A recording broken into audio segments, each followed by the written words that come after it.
Apple TV, baby. So I think it's a very good thing for the president, even if it comes at a difficult time. Although, Gina, some are saying, you know what, maybe it comes at precisely the right time, getting away from the U.S. press, allowing his own agenda here at home to breathe while he makes new friends and strengthens relationships abroad.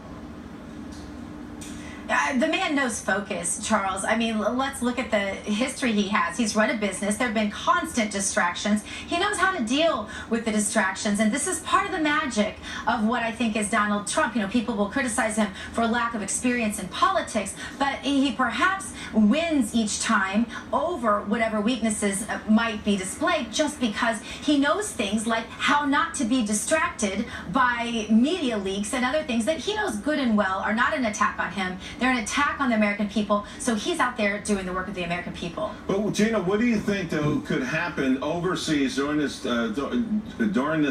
trip that could change the narrative even at home, even against the media that we know launched the war against Canada Trump a long time ago?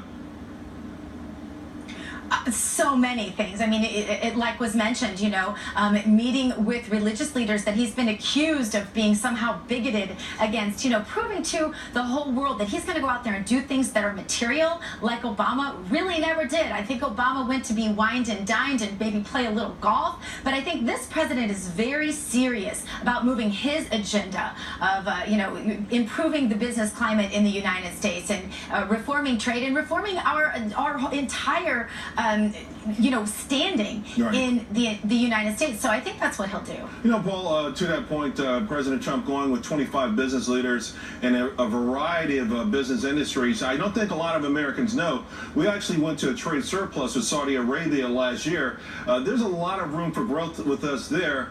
And so I think, for one thing, if you're talking about an economic agenda with America first, we're going to come away with some pretty good deals from this trip.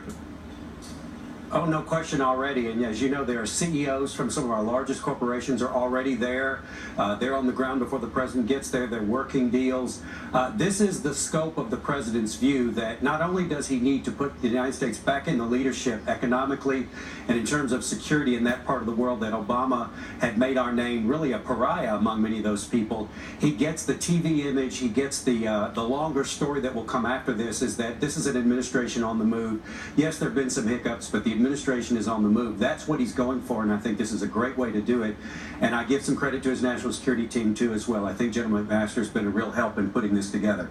You know, Gina, from the optics of President Obama's first visit around the world, which, let's face it, was an apology tour. It was filled with a lot of bowing, and subsequently it was followed up by policies that put Iran over Saudi Arabia, the Palestinians over Israel, and turned upside down long-term relationships that we had, and many people believe made it a very unstable region even more dangerous.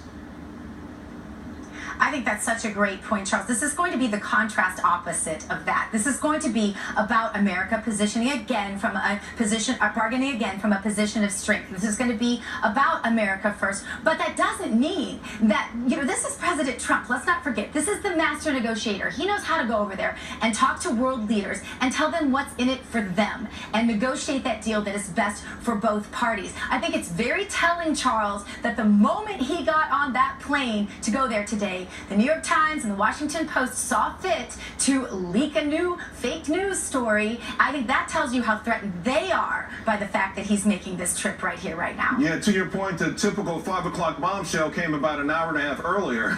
So, exactly. Paul, I want to ask you about that, Paul, because you would think at some point maybe the American public may start to turn tone deaf to some of these things because they're all steeped in anonymous sources or phantom memos or just not corroborated by anything beyond conjecture. Right.